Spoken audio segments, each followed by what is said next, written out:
The dust rose in angry clouds behind Jake Preston's horse as he thundered toward the property line. His jaw clenched so tight his teeth ached.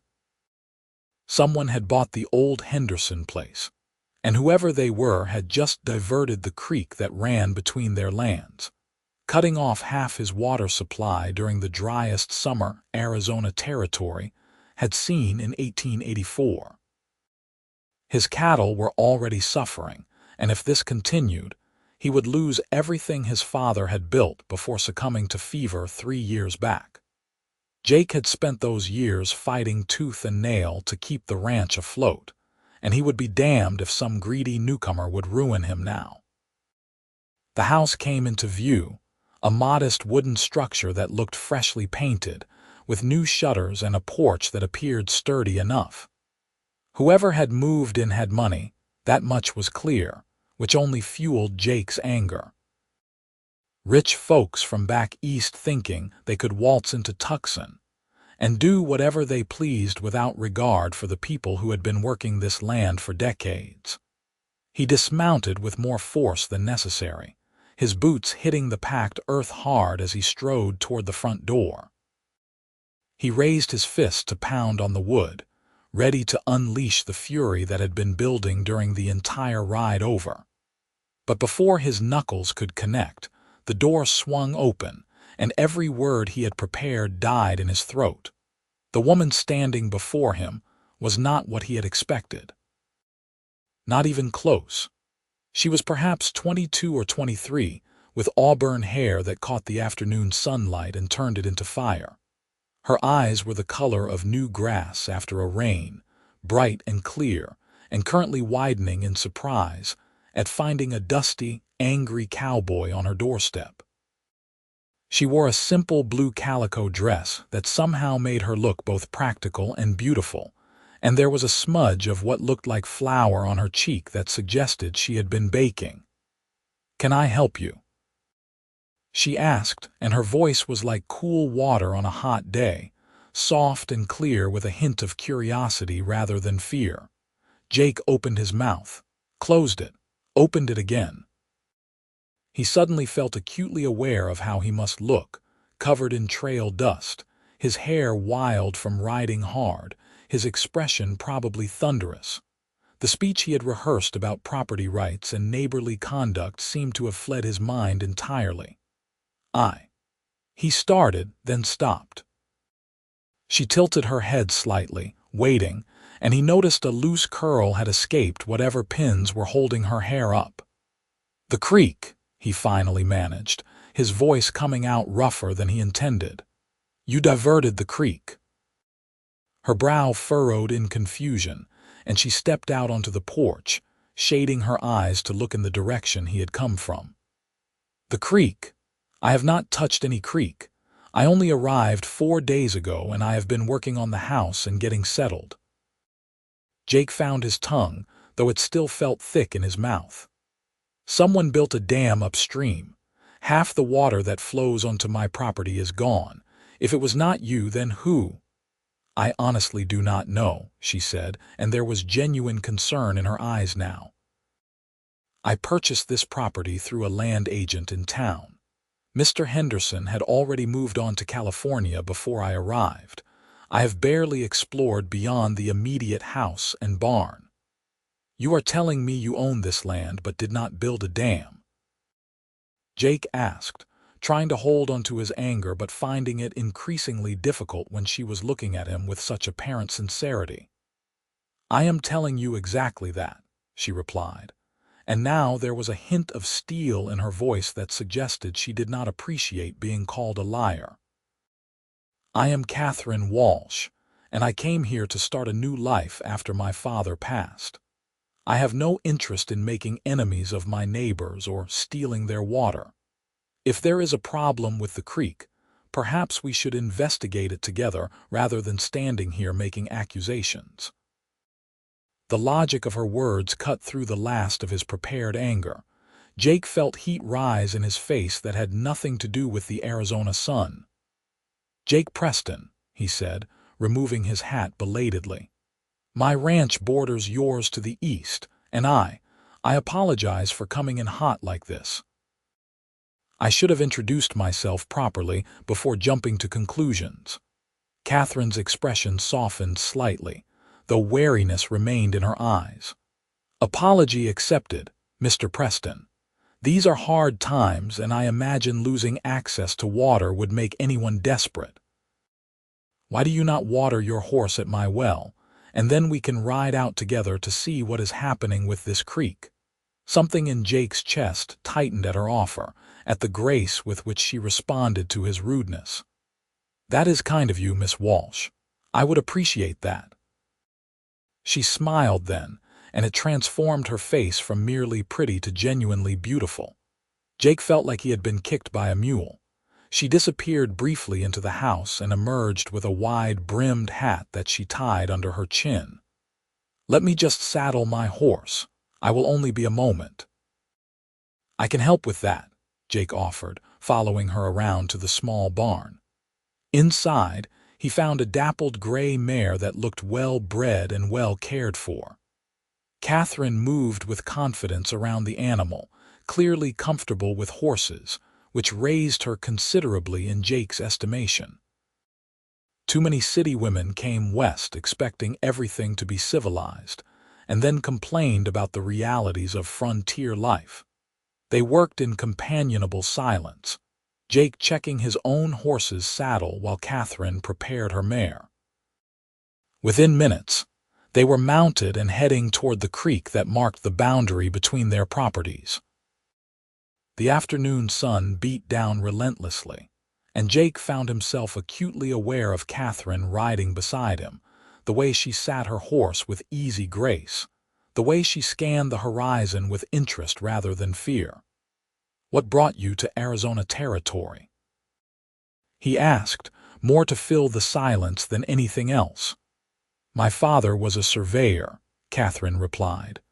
We traveled extensively when I was young, and I always loved the open spaces. After he died 6 months ago back in Missouri, I found myself with a small inheritance and no real ties to keep me there. I wanted somewhere I could build something of my own, start fresh. When I saw the advertisement for this property, something about it called to me. It is hard country, Jake said. Beautiful, but hard. I did not come here looking for easy, Katherine answered, and there was determination in her voice that made him believe her. I came here looking for purpose. They rode on, and soon Jake spotted the problem. About a quarter-mile upstream from where the creek crossed between their properties, someone had indeed built a dam, a crude structure of rocks and branches that diverted most of the water into a new channel that ran west, away from both their lands. Who owns the property to the west? Katherine asked, dismounting to examine the dam more closely. That would be Marcus Finch, Jake said, the name leaving a bitter taste in his mouth. He owns the largest ranch in the area and has been trying to buy out smaller landholders for years. He made my father an offer every year like clockwork, and each year my father refused. Katherine turned to look at him, understanding dawning in her eyes. And he made you an offer too, I assume, 3 times in the last year alone, each one more aggressive than the last. I told him I was not interested in selling. Jake dismounted and walked to the dam, examining its construction. This looks recent, built within the last week, I would say. So he cuts off your water, hoping to force you to sell, Katherine said slowly. And you come to my door ready to fight, which would have put us at odds with each other. 2 smaller ranchers fighting while he sits back and waits to pick up both our properties at bargain prices. Jake felt another wave of shame at how easily he had played into Finch's hands. I should have thought it through before I came charging over like a bull seeing red. You were protecting what is yours, Katherine said, and her voice held no judgment. That is understandable, but now we know the real enemy, so the question is, what do we do about it? They spent the next 2 hours dismantling the dam, working together to redirect the water back to its natural course.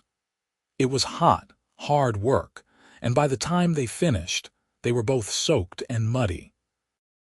Katherine had lost her hat somewhere in the process, and strands of auburn hair clung to her damp face. She should have looked a mess, but instead she looked vibrant and alive, laughing as she wiped creek water from her eyes. "That should do it," Jake said, watching with satisfaction as the water flowed freely again, splitting naturally between their two properties. "Though I imagine Finch will not be happy when he realizes what we have done." "Then we shall just have to keep an eye out," Katherine replied, "and perhaps watch each other's backs." They rode back toward Katherine's property together, taking their time as the sun began its descent toward the horizon, painting the sky in shades of orange and gold. Jake found himself reluctant for the afternoon to end, despite how it had begun. "Would you like to come in for some coffee?" Katherine asked when they reached her house. "It is the least I can offer after you helped with the dam." Jake knew he should refuse, knew he had work waiting back at his own ranch, but he found himself accepting anyway. "That would be welcome, thank you." Katherine's house was clean and simply furnished, with personal touches that spoke of someone making a home rather than just occupying a space. There were books on a shelf, a quilt in progress draped over a chair, and the lingering smell of the bread she must have been baking when he arrived. She poured them both coffee from a pot that had been sitting on the stove, and they sat at her small kitchen table. The coffee was strong and good, and Jake wrapped his hands around the cup, suddenly aware of how domestic this felt, how comfortable. "I need to apologize again," he said, "for how I came to your door. You did not deserve that." "You already apologized," Katherine reminded him gently. "And I already accepted. Let us move forward from here. You are very forgiving for someone who just had an angry cowboy show up ready to make threats." "My father used to say that everyone deserves a second chance to make a first impression," Katherine said with a smile. "Besides, you more than made up for it by helping with the dam. Not many men would have worked so readily beside a woman like that, treating me as an equal partner." "You did the work of an equal partner," Jake replied. "Would have been foolish not to treat you as such." They talked as they drank their coffee, easy conversation that flowed naturally from one topic to another. Katherine told him about growing up traveling with her father, about the dreams she had for her property. Jake found himself talking about his own childhood, about his father and the ranch, things he rarely discussed with anyone. The light faded outside and Katherine lit a lamp, and still they talked. It was full dark when Jake finally stood to leave, reluctant, but knowing he had already stayed longer than was strictly proper. "Thank you for the coffee, and for understanding about this afternoon." "Thank you for helping me solve a problem I did not even know I had," Katherine replied, walking him to the door. "I have a feeling Marcus Finch would have been happy to let me believe you were the one stealing water." "I will keep an eye on that creek," Jake promised. "And if you need anything, my ranch is just a few miles east. Do not hesitate to ride over." "The same offer stands for you," Katherine said. "Neighbors should look out for each other." Jake rode home under a blanket of stars, his mind full of green eyes and auburn hair and the sound of Katherine's laugh. He had ridden out that afternoon ready for a fight, angry and certain of his enemy. Instead, he had found something entirely unexpected, something that made his heart beat faster and his thoughts scatter. He was in trouble, he realized. The best kind of trouble. Over the next 2 weeks, Jake found more reasons to ride past Katherine's property than he cared to admit, even to himself. He checked the creek daily, of course, which was perfectly legitimate. And if he happened to stop by Katherine's house to let her know the water was still flowing properly, well, that was just being a good neighbor. The fact that she always invited him in for coffee, and that those coffee visits stretched longer each time, was simply a testament to their growing friendship. At least, that was what he told himself. In truth, Jake was falling for Katherine Walsh with a speed and intensity that both thrilled and terrified him. Every conversation revealed new depths to her character. She was intelligent and well-read, able to discuss everything from Shakespeare to irrigation systems. She was practical and hardworking, not afraid to get her hands dirty. And she had a sense of humor that caught him off guard, making him laugh in ways he had not since before his father's death.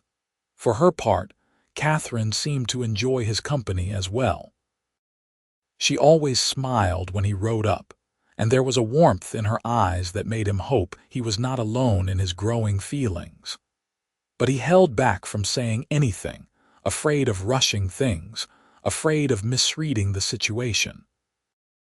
Everything changed on a Tuesday afternoon when Jake arrived to find Katherine on her roof, hammer in hand, trying to repair some loose shingles.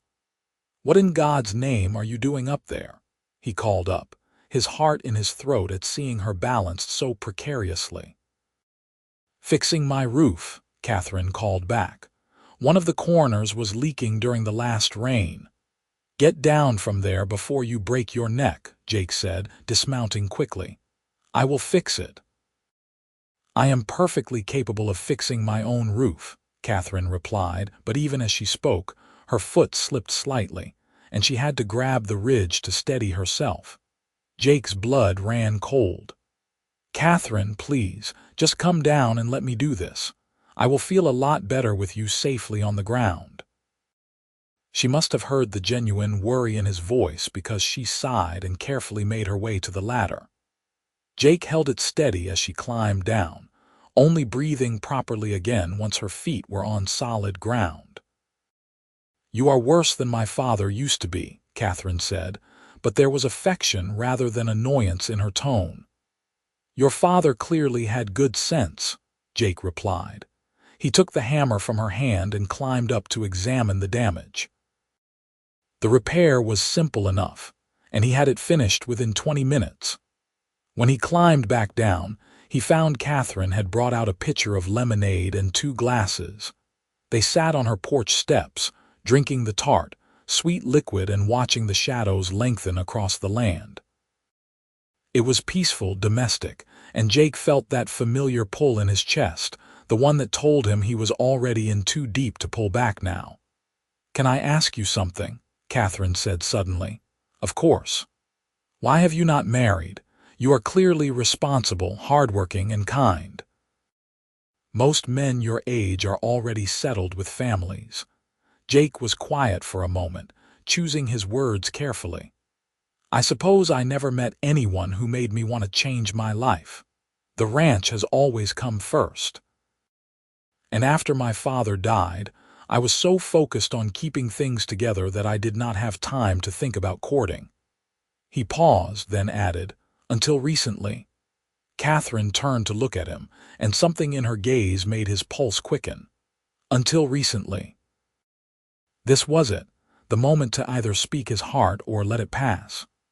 Jake thought of all the reasons he should wait, should take things slow, should be cautious.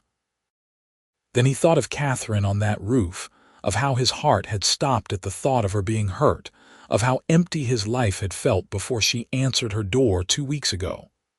"Katherine, I am not good with fancy words," he began, "and I know we have not known each other long. But I cannot stop thinking about you. From the moment you opened that door, you have been in my thoughts every waking minute. You are brave and smart and funny, and you look at this land the way I do, like it is something worth fighting for. I would very much like to court you properly if you would allow it." Katherine was silent for a long moment, and Jake's heart sank. He had moved too fast, scared her off, ruined the easy friendship they had built. Then she smiled, slow and warm and genuine. "I thought you would never ask. I have been waiting for you to say something for the past week." Relief and joy flooded through Jake in equal measure. "You have? Did you really think I invited just any cowboy in for coffee every day?" Katherine asked, laughing. or that I did not notice the way you look at me." "How do I look at you?" Jake asked, moving closer. "Like I am the answer to a question you did not know you were asking," Katherine said softly. "The same way I look at you, I suspect." Jake reached out and gently tucked that perpetually loose curl behind her ear, his fingers lingering against her cheek. "I am going to kiss you now, if that is all right." "I wish you would," Katherine whispered. The kiss was soft and sweet, tentative and tender, full of promise and possibility. When they pulled apart, both were smiling, and Jake felt like his heart might burst from happiness. "I should probably go," he said reluctantly, "before I forget myself and stay too long." "Probably," Katherine agreed, but she caught his hand as he stood.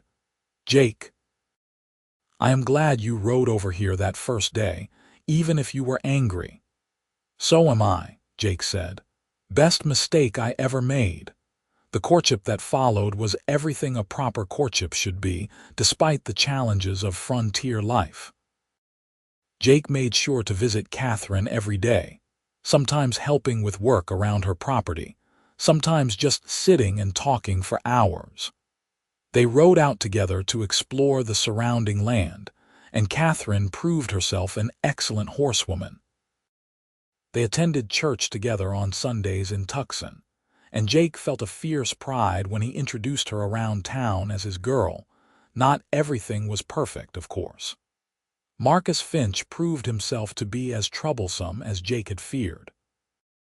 The dam was rebuilt twice, and twice Jake and Katherine tore it down together.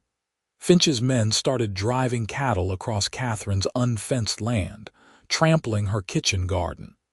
Jake helped her build a fence, and Finch's men cut it down. It came to a head one afternoon when Finch himself rode up to Katherine's house while Jake was there. Finch was a large man in his mid-40s, with cold eyes and an air of entitlement that set Jake's teeth on edge. "Miss Walsh," Finch said, tipping his hat but ignoring Jake entirely. "I heard you have been having some troubles with your water supply and fencing. That is the problem with small properties out here. They are just too hard to maintain properly." "My property is maintaining just fine, Mr. Finch," Katherine replied coolly. "Particularly since Mr. Preston and I have been working together to combat the sabotage." Finch's eyes flickered with annoyance. "Sabotage is a strong word, but regardless, I would like to make you an offer for your land. A generous offer. You could return to Missouri a wealthy woman, live comfortably for the rest of your life." "I did not come to Arizona to return to Missouri," Katherine said. "I came here to stay." "Be reasonable, Miss Walsh. A woman alone out here, it is not proper. You should be married, settled, not trying to run a ranch by yourself." "She is not alone," Jake said, stepping forward, "and she is not selling." Finch finally looked at him, and there was something calculating in his gaze. "Preston, I should have known you would be sniffing around here. Looking for a way to expand your own property, are you?" "I am courting Miss Walsh because I care about her, not her land," Jake said evenly, though anger was building in his chest. "And we both know you are behind the dam and the fence cutting. Stop now, Finch, before this gets ugly." "Are you threatening me?" Finch asked, his voice dangerous. "I am warning you," Jake replied. "Leave Katherine alone. Leave both of us alone. We are not selling, not now, not ever." Finch looked between them, and Jake saw the moment the man realized he had lost this particular battle. "You are making a mistake," he said to Katherine. "Both of you. This land will break you eventually. It breaks everyone." "Then we will be broken together," Katherine said, taking Jake's hand. "Now please leave my property." Finch left, but not before fixing them both with a look that promised this was not over. Jake watched him ride away, his arm around Katherine's waist. "He is not going to stop," Katherine said quietly. "No," Jake agreed, "but neither are we." The troubles with Finch continued sporadically over the next few months, but they became less frequent as the man seemed to realize that Jake and Katherine were serious about standing their ground. And as the troubles decreased, Jake's relationship with Katherine deepened and strengthened. He loved everything about her, the way she laughed, throwing her head back unself-consciously, the way she bit her lower lip when she was concentrating on something, the way she could discuss literature one moment and cattle breeding the next, the way she fit perfectly against his side when they sat together on her porch watching the sunset. 3 months after that first kiss, Jake knew he wanted to spend the rest of his life with this woman. He had known it after a week, if he was being honest, but he had made himself wait, made sure this was real and lasting and true. He bought a ring from the jeweler in Tucson, a simple gold band with a small diamond that had taken most of his savings. He did not care. Katherine was worth every penny and more. He planned to propose on a Sunday evening after church, over a picnic he had prepared. But life, as it often does, had other plans. Jake was working on repairing a section of fence on his own property when he heard the distant sound of gunshots. His blood ran cold. The shots were coming from the direction of Katherine's ranch. He did not think, just ran for his horse and rode as hard as he could toward her property. His mind raced with horrible possibilities, each worse than the last. If Finch had hurt her, if something had happened, he would never forgive himself for not being there. He arrived to find Katherine standing on her porch, her father's rifle in her hands, facing down 3 of Finch's men who were on horseback in her yard. One of them had a torch. "I said get off my property," Katherine was saying, her voice steady despite the fact that she was outnumbered 3-1. "I will not ask again." "Mr. Finch sent us with a message," one of the men said. "He is tired of asking nicely." "And I am tired of his threats," Katherine replied. "Leave, now." Jake rode into the yard at full speed, dismounting before his horse had fully stopped. "You heard the lady. Get out." The 3 men looked at each other, clearly not having expected reinforcements. "This is not your concern, Preston." "Everything concerning Miss Walsh is my concern," Jake said, positioning himself beside Katherine. "Now you have a choice. You can ride away peacefully, or you can try something stupid and deal with both of us. Which is it going to be?" The man with the torch hesitated, looking at his companions. Jake could see them weighing their options, considering whether Finch was paying them enough to risk getting shot. Finally, the man dropped the torch in the dirt and ground it out with his boot. "This is not over." "Yes, it is," Jake said firmly. "You go back and tell Finch that if he sends anyone else out here, I will be taking the matter to the territorial marshal. We have evidence of the sabotage, witnesses to the threats. He wants to play this game, we can play it legally. See how that works out for him." The men exchanged glances, then turned their horses and rode away. Jake and Katherine stood watching until they disappeared over the horizon. The moment they were gone, Katherine lowered the rifle, and Jake saw her hands were shaking. He gently took the weapon from her and pulled her into his arms. She came willingly, pressing her face against his chest. "I was so scared," she admitted, her voice muffled against his shirt. "When I saw them riding up with that torch, I thought they were going to burn down my house." "You were incredibly brave," Jake said, holding her tight. "But also incredibly foolish.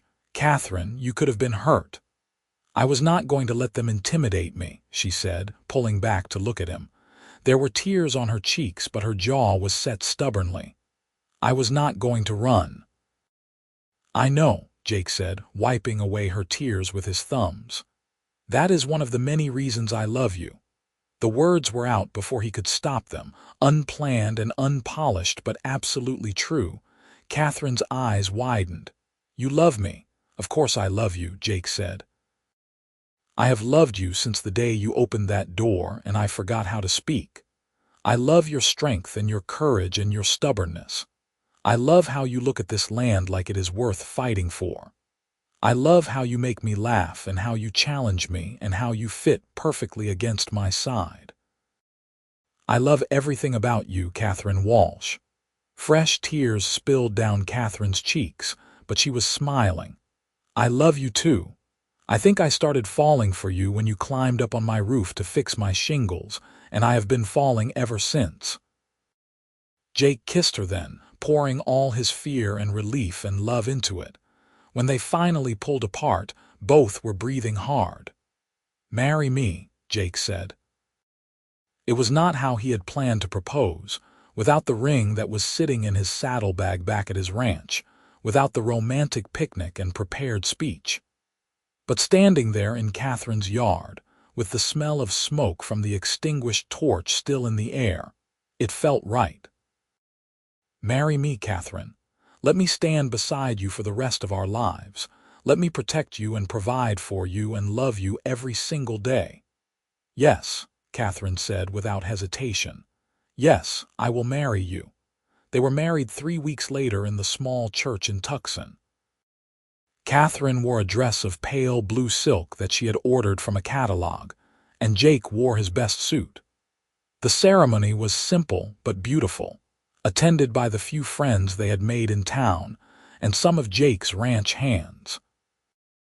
When the preacher pronounced them husband and wife, Jake kissed Katherine with a joy that seemed to radiate from his very soul. This woman, this incredible, strong, beautiful woman was his wife. He was the luckiest man alive. They combined their properties and their lives, with Katherine moving into Jake's larger ranch house. She brought her books and her quilts and her laugh, and suddenly, the house that had felt like just a building became a home. The first few months of marriage were an adjustment, as any new marriage is.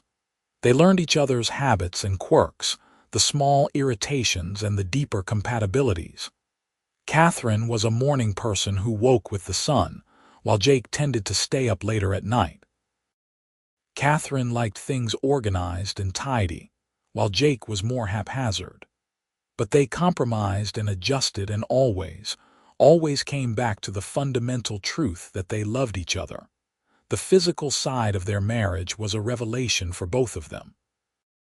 Jake had been with women before, quick encounters that meant nothing, but with Katherine, it was entirely different.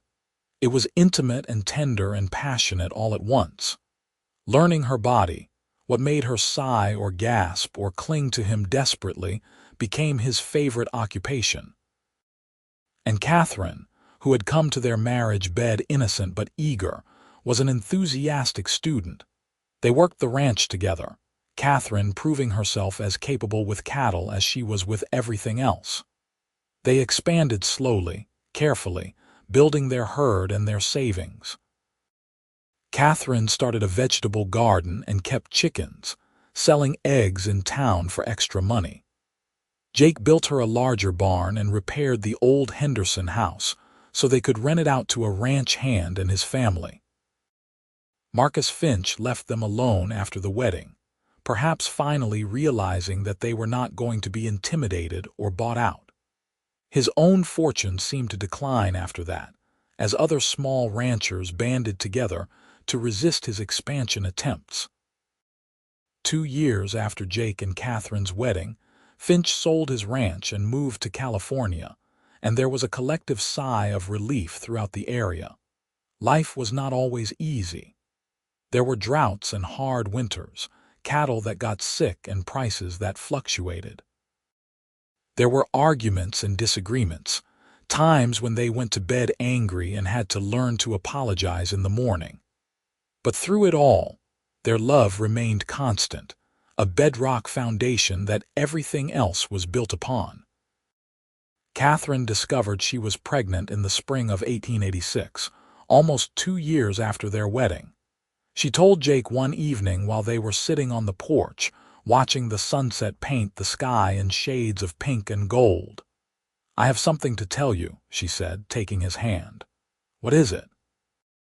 Jake asked, hearing the nervous excitement in her voice.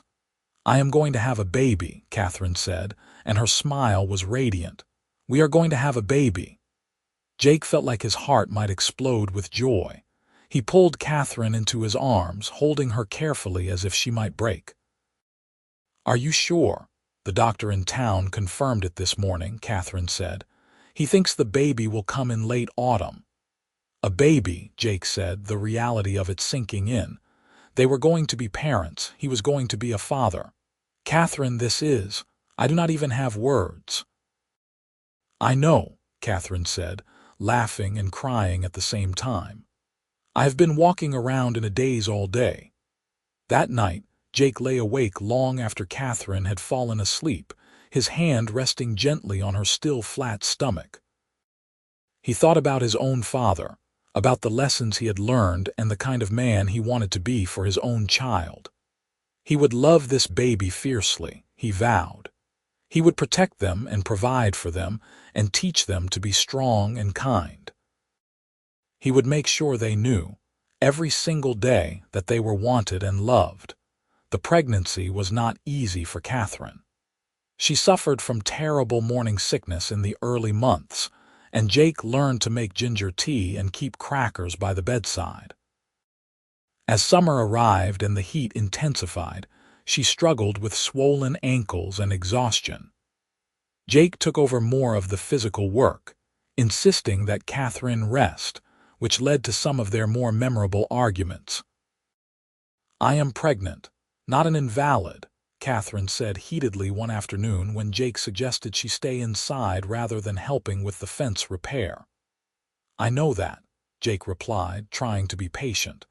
"But you were dizzy this morning and you barely ate any lunch. I just want you to take care of yourself." "I am taking care of myself by staying active and useful," Katherine shot back. "I will go mad if you make me sit around doing nothing all day." They compromised, as they always did. Katherine could help with light work, but had to promise to rest when she felt tired and to stop immediately if she felt unwell. It was not perfect, but it worked. As autumn arrived and Katherine's belly grew round and prominent, Jake found himself becoming increasingly nervous about the birth. He had seen animals born, of course, knew the process, but the thought of Katherine in pain, of something going wrong, terrified him in a way nothing else ever had. "Everything will be fine," Katherine assured him repeatedly. "Women have been having babies since the beginning of time." "That does not mean I cannot worry," Jake replied. The baby came on a cold night in late October. Katherine's labor started just after dinner, and Jake rode immediately to fetch the midwife from town. Mrs. Henderson, an experienced woman who had delivered most of the babies in Tucson for the past 20 years, arrived within the hour and took charge of the situation with calm efficiency.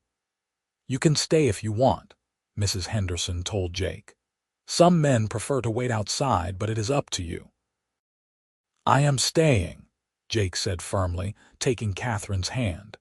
He was not leaving her to face this alone. The labor was long and difficult, stretching through the night and into the early morning hours. Jake stayed by Katherine's side the entire time, wiping her forehead with cool cloths, letting her squeeze his hand until he thought the bones might break, whispering encouragement and love and promises that everything would be all right. Finally, as the first light of dawn was breaking through the windows, the baby came, entering the world with a lusty cry that was the most beautiful sound Jake had ever heard. "It is a boy, Mrs. Henderson announced, quickly cleaning the infant and wrapping him in a blanket before placing him in Katherine's arms. "A healthy, strong boy." Jake looked down at his son, at the tiny red face and dark hair and little fists waving in the air, and felt tears streaming down his face. "He is perfect," he whispered. "He is," Katherine agreed, exhausted but glowing with joy. "Hello, little one. We have been waiting for you." They named him James William Preston after both their fathers. Jamie, as they called him, became the center of their world. Jake had thought he understood love before, had thought what he felt for Katherine was the deepest love possible. but holding his son added a whole new dimension to his heart. Katherine proved to be a natural mother, patient and loving, but also practical and firm. Jake was more awkward at first, afraid of doing something wrong, but Katherine patiently taught him how to hold the baby, how to change him and soothe him and read his different cries. "You are doing wonderfully," Katherine assured him one night when Jake had successfully gotten Jamie to stop fussing. "You are a good father." "I am trying," Jake said, gently rocking his son. "I want to be the kind of father he can be proud of." "He will be," Katherine said with certainty. "Just as I am proud of the man you are." Life settled into a new rhythm with a baby in the house. Nights were interrupted by feedings and diaper changes. Days were filled with ranch work balanced against the needs of an infant. But somehow they made it work, supporting each other through the exhaustion and the adjustments. Jamie grew quickly, a happy baby who smiled easily and rarely fussed. He had Katherine's green eyes and Jake's dark hair, and watching him discover the world was a daily source of joy for both parents. When Jamie was 6 months old, Katherine discovered she was pregnant again. This time, the news was met with less surprise but equal joy. "Another one," Jake said, laughing as he spun Katherine carefully in his arms. "We are going to have our hands full." "We already have our hands full," Katherine pointed out, but she was smiling. "But yes, I suppose we will just have to manage." Their second child, a daughter they named Sarah Louise, arrived in the summer of 1888. She was smaller than Jamie had been, but equally healthy, with auburn hair like her mother, and a temperament that made it clear from the start that she knew what she wanted. "She is going to be a handful," Mrs. Henderson predicted as she handed the baby to Katherine. "She comes by it honestly," Jake said, grinning at his wife. With 2 small children, life became even more hectic. Jake hired additional help for the ranch so he could spend more time with his family. Katherine was constantly busy with the children, the house, and the garden, but she always made time for Jake, and he for her. They learned to steal moments together, early morning conversations before the children woke, evenings on the porch after the little ones were asleep. "Do you ever regret it?" Jake asked one such evening, Sarah asleep against his shoulder and Jamie playing with blocks at their feet. "Coming to Arizona, dealing with all the struggles." Katherine looked at him, at their children, at the life they had built together. "Not for a single moment," she said. "Everything I went through brought me to you to this. How could I regret that?" The years passed, measured in the growth of their children and the success of their ranch. Jamie grew into a serious, thoughtful boy who loved books and learning as much as he loved working with the cattle. Sarah was wild and fearless, always climbing trees or racing her horse or getting into some kind of mischief. 2 more children followed, twin boys named Benjamin and Thomas, born in 1891. They were identical and inseparable, finishing each other's sentences and developing their own secret language that only they understood. The ranch prospered under Jake and Katherine's stewardship. They became respected members of the community in Tucson, known for their fair dealing and their willingness to help neighbors in need. Katherine started a small school on their property, teaching not only her own children, but also the children of their ranch hands and neighboring families. Through it all, Jake and Katherine's love continued to grow and deepen. It was different from the passionate intensity of their early courtship, tempered now by years of partnership and shared experience. But it was stronger, too, built on a foundation of trust and respect and genuine friendship. "Do you remember the day we met?" Katherine asked one evening as they celebrated their 10th wedding anniversary. The children were all asleep, and they had stolen away to sit under the stars. "I remember being furious and determined to give you a piece of my mind," Jake said with a laugh. "And then you opened that door and I forgot how to speak." You recovered fairly quickly, Katherine teased. As I recall, you accused me of stealing your water. One of my finer moments, Jake said dryly. I am amazed you gave me a second chance. I saw something in you that day, even when you were dusty and angry, Katherine said, leaning against his side. I saw a man who cared deeply, who was willing to fight for what was his. I saw someone worth getting to know. Best day of my life, Jake said, kissing the top of her head. Even if I was an idiot. The best days are often the ones we do not expect, Katherine replied. In 1894, tragedy struck when a fire swept through a section of their property during a particularly dry summer. Several outbuildings were destroyed, and they lost part of their herd. But the house survived, and more importantly, no one was hurt. The community rallied around them, neighbors coming to help rebuild and offering assistance until they could get back on their feet. This is what I love about this place, Katherine said, watching their neighbors work to raise a new barn. People look out for each other. We are lucky to have such good friends, Jake agreed, though I wish we did not need them under these circumstances. They rebuilt and recovered, though it took most of a year. The children pitched in to help in whatever ways they could, and Jake felt a fierce pride in seeing how they rose to the challenge. Jamie, now 8 years old, took on additional chores without being asked. Sarah, 6, kept her younger brothers entertained so Katherine could focus on other tasks. Even the twins, only 3, tried to help in their own small ways. We are raising good children, Jake told Katherine one night. We are raising children who see their parents work hard and care for each other, Katherine replied. They are learning by example. More years passed. Jamie grew into a young man who surprised everyone by announcing he wanted to be a lawyer, not a rancher. Jake was disappointed at first, having assumed his eldest would take over the ranch, but Katherine helped him see that they should support their son's dreams, just as they had always supported each other. He will make a fine lawyer, Katherine said. He has your sense of justice and my love of words. Let him go, Jake. Let him find his own path. So Jamie went east to study law, writing letters home regularly that spoke of his studies and his growing passion for justice. Sarah, meanwhile, showed every sign of wanting to run the ranch someday, much to Jake's delight. She had a natural way with horses and cattle, and a business sense that impressed even hardened ranchers twice her age. The twins were still young, their futures uncertain, but they were bright and curious and full of potential.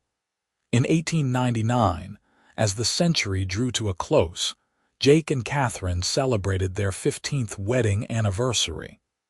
They threw a party, inviting everyone from miles around. It was a beautiful day, full of music and laughter and good food. As the sun set and the dancing began, Jake pulled Katherine into his arms, swaying with her to the music. 15 years, he said. It has gone so fast. And we have so many more ahead of us, Katherine replied. What do you want to do with them? Everything, Jake said. Continue building our life here, watch our children grow and find their own paths, maybe become grandparents someday. Grow old with you, Katherine. That is all I want. That sounds perfect, Katherine said, her eyes bright with tears. Absolutely perfect. They danced under the stars, surrounded by family and friends, in the life they had built together from determination and love and a chance meeting on a doorstep. As the new century dawned, Jake and Katherine Preston looked toward the future with hope and confidence. They had weathered storms, both literal and figurative. They had built a home, a family, and a legacy. They had loved each other through good times and bad, through challenges and triumphs. Jamie graduated from law school and returned to Tucson to open a practice, quickly gaining a reputation for his integrity and skill. Sarah took over the day-to-day operations of the ranch, proving herself more than capable. The twins went to university together, Benjamin studying medicine and Thomas following his passion for engineering. Jake and Katherine watched their children succeed with pride and joy, but they never forgot that their own partnership was the foundation of it all. They still stole moments alone together, still talked for hours about everything and nothing, still loved each other with the intensity of that first kiss and the depth that only decades of shared life could bring. In 1904, Katherine became a grandmother when Jamie and his wife had a daughter. Holding that tiny baby girl, Katherine thought back to the young woman who had arrived in Arizona 20 years earlier, seeking a fresh start and a purpose. She had found so much more than she ever dreamed possible. Jake, watching his wife cradle their granddaughter, thought back to the angry cowboy who had ridden out to threaten his new neighbor. He thought about how he had gone silent when she answered the door, how his whole life had changed in that instant. "What are you thinking about?" Katherine asked, noticing his expression. "I am thinking about the best mistake I ever made," Jake said, coming to stand beside her.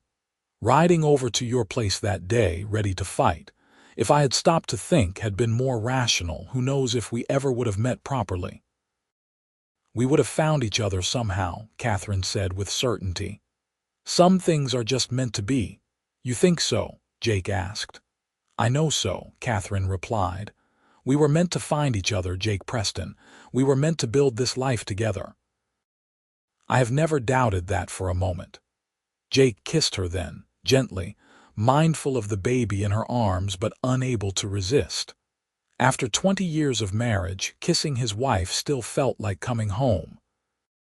They continued on, building their legacy not just in land and cattle, but in the family they had created and the love they had nurtured. The ranch thrived under Sarah's management, expanding slowly but steadily. Jamie's law practice grew, and he became known throughout the territory for his advocacy for small ranchers and settlers. Benjamin opened a medical practice in Tucson, while Thomas worked on irrigation projects that helped farmers throughout the region. More grandchildren followed, filling the ranch house with noise and laughter once again.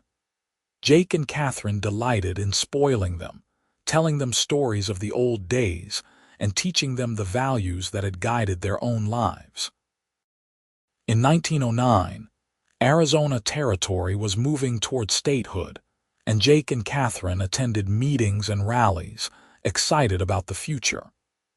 They had been part of building this land, had weathered its challenges and celebrated its victories.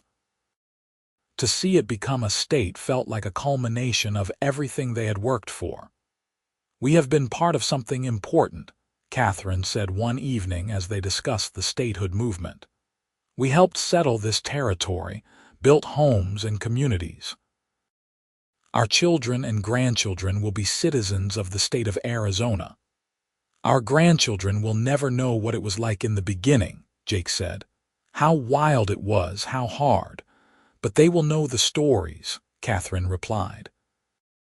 "They will know what their grandparents built, the love that sustained them through everything. That matters too." As they grew older, Jake and Katherine slowed down, leaving more and more of the ranch work to Sarah and the capable staff they had built over the years. But they remained active and engaged, always interested in what was happening around them, always ready to offer advice or support when it was needed. They took to spending their evenings on the porch they had first sat on decades earlier, watching the sun set over the land they loved. Sometimes they talked, sometimes they simply sat in comfortable silence, but always they were together. "I love you," Jake would say, never tiring of the words even after saying them thousands of times. "I love you too," Katherine would always reply, and it was still as true as the first time she had said it.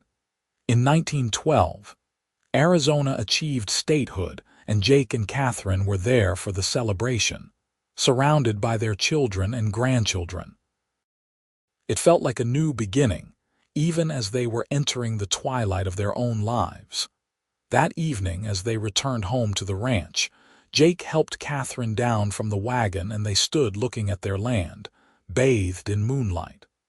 "We have had a good life," Katherine said. "The best life," Jake agreed. "Better than I ever dreamed possible. Do you remember what you said to me once? That from the moment I opened my door, I was in your thoughts every waking minute." "I remember," Jake said. "It was true then, and it is true now. You have been my first thought in the morning and my last thought at night for nearly 30 years. You have been my everything," Katherine said, turning to face him. "My partner, my best friend, my great love. I would not change a single moment, Jake Preston." "Not even that first day when I came to your door ready to make threats?" Jake asked with a smile. "Especially not that day," Katherine said. "That was the day my real life began." They went inside their home, the home they had filled with love and laughter and life. They climbed the stairs together, as they had done every night for decades, hand in hand. The years continued to pass gently after that. Jake's hair turned fully white, and Katherine's auburn was streaked with silver. They moved a bit slower, tired a bit easier, but their love remained as strong as ever. They celebrated their 40th wedding anniversary in 1924, surrounded by children, grandchildren, and a growing number of great-grandchildren. The party was held at the ranch, and people came from all over to honor the couple who had become legends in the community. "Look what we have built," Katherine said to Jake as they looked around at the gathering. "Not just the ranch, but this. Family, friends, community. A legacy of love." "It all started with you opening a door," Jake said. "You could have turned me away that day. You would have been justified the way I came at you." "But I saw something in your eyes," Katherine replied. "Beyond the anger, I saw a good man, a man worth knowing. I am glad I trusted my instincts." "So am I," Jake said. "Every single day, I am grateful for you." They danced that night, slowly and carefully, but with all the love they had shared for 4 decades. Their children and grandchildren watched with tears in their eyes, seeing the devotion that still radiated from the elderly couple. Jamie, now a respected judge, stood with his siblings and raised a toast. "To my parents," he said, his voice carrying across the gathering. "They taught us what love looks like, how it endures, how it grows stronger with time. They built not just a ranch but a family, a legacy that will continue for generations. To Jake and Katherine Preston, the finest people I know." The crowd erupted in cheers and applause, and Jake and Katherine smiled, holding hands tightly. As the evening wound down and the guests departed, Jake and Katherine sat once more on their porch, in the same spot where they had shared so many moments over the years. "We have been blessed," Katherine said softly. "So incredibly blessed. We have made our own blessings," Jake replied. "Through hard work and love and determination, we have built something that will last long after we are gone. The children will take care of it," Katherine agreed, "and their children after them. The Preston Ranch will endure. But more than that," Jake said. "The love we have shared, the example we have set, that will endure too. That is the real legacy." They sat in comfortable silence as the stars came out, one by one, filling the sky above them. It was the same sky they had looked at on their wedding night, the same sky that had witnessed every day of their life together. "I am tired," Katherine admitted. "More tired than I used to be." "We have earned our rest," Jake said gently. "We have worked hard, loved hard, lived fully. Whatever time we have left, we will face it together." "Together," Katherine echoed. "Always together." The seasons turned, and Jake and Katherine's health slowly declined. They were well into their 70s now, and their bodies were showing the wear of decades of hard work. But their minds remained sharp, and their love for each other never wavered. Sarah moved into the main house to care for them, bringing her husband and youngest children. The house that had been quiet in recent years filled with life again, and Jake and Katherine were content to sit and watch, offering advice when asked, but mostly just enjoying the bustle around them. On a clear spring morning in 1927, Jake woke to find Katherine still asleep beside him, something that was unusual. She was always the early riser, always up before him. "Katherine," he said softly, touching her shoulder. She stirred and opened her eyes, smiling when she saw him. "Good morning, my love. How are you feeling?" Jake asked. She looked pale, and there were shadows under her eyes that had not been there the night before. "Tired," Katherine admitted, "but happy. So happy, Jake." They spent the day quietly, Katherine too weak to leave the bed. Jake sat beside her, holding her hand, and their children came one by one to visit. Katherine spoke to each of them, sharing memories and expressing her love and pride. As evening approached, Katherine asked Jake to help her to the window so she could see the sunset.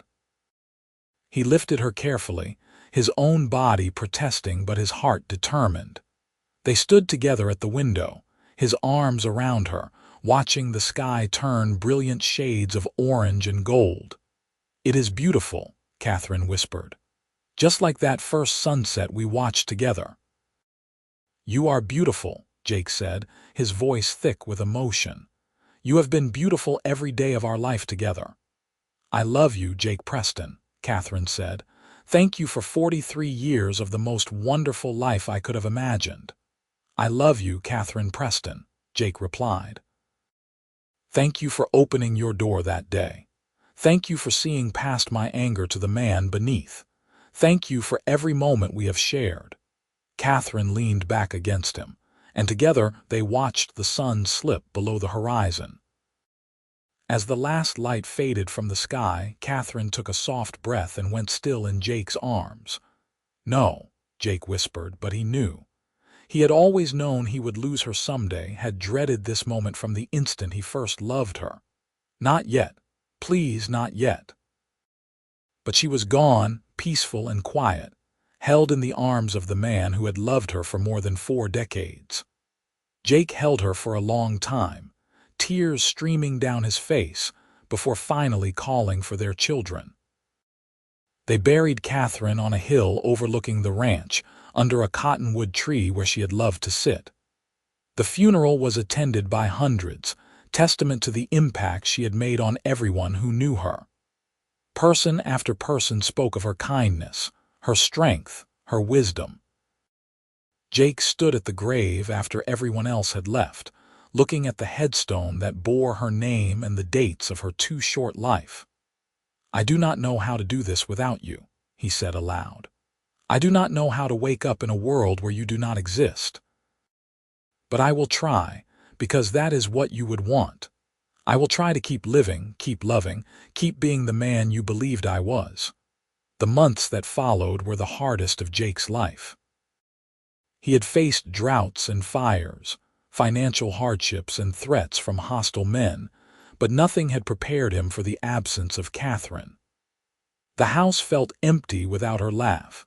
The mornings felt wrong without her by his side. The evenings felt endless without their conversations on the porch. But he kept going, for his children and grandchildren, for the legacy he and Katherine had built together.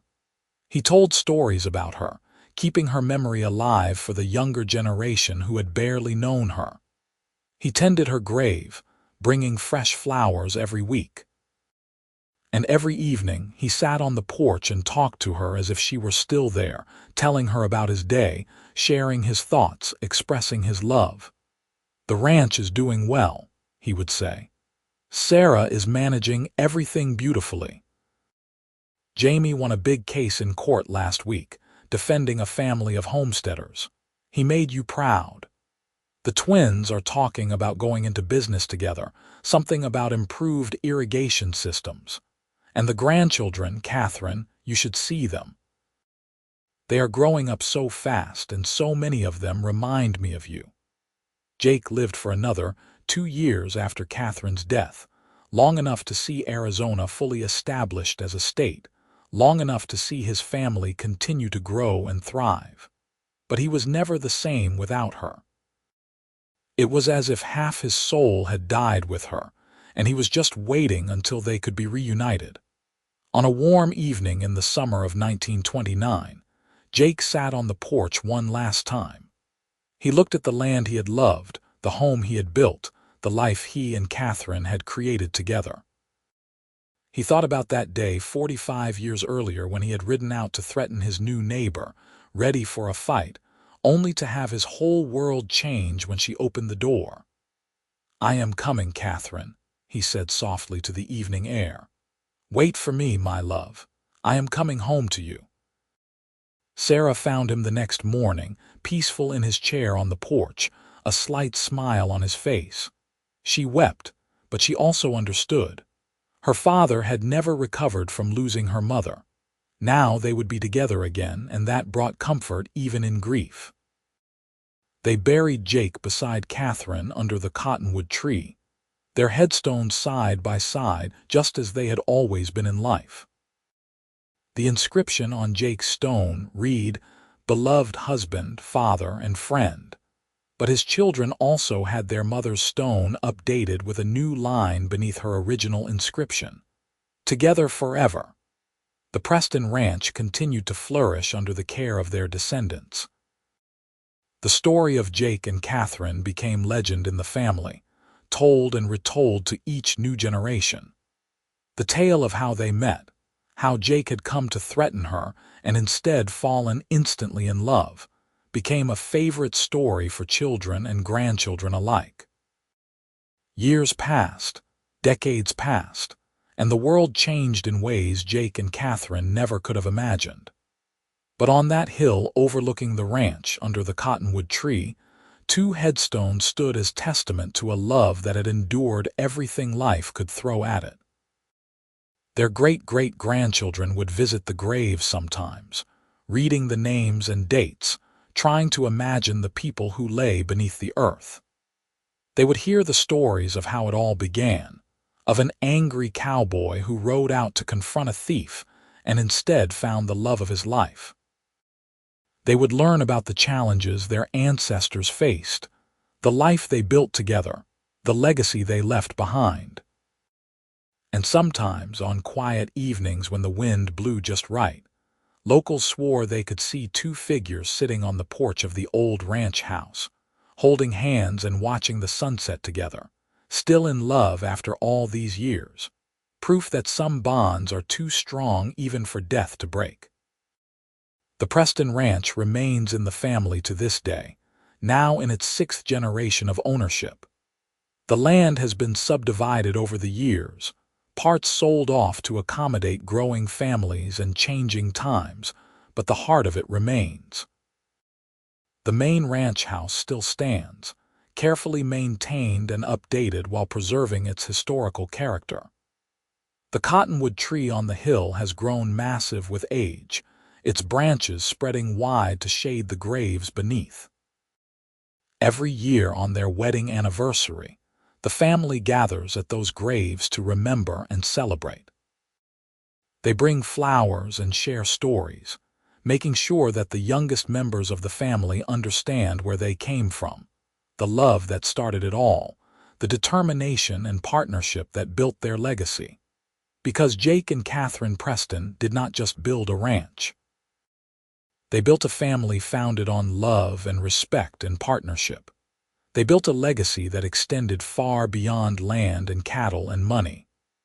They proved that love could overcome any obstacle, could survive any challenge, could endure beyond death itself. Their story began with a misunderstanding and an open door. It grew through shared challenges and mutual respect. It deepened through years of partnership and parenthood. And it never ended, not really, because the love they shared continues to echo through the generations that came after them. On the headstones beneath the cottonwood tree, weathered now with age but still clearly legible, their names remain: Jake Preston and Katherine Preston.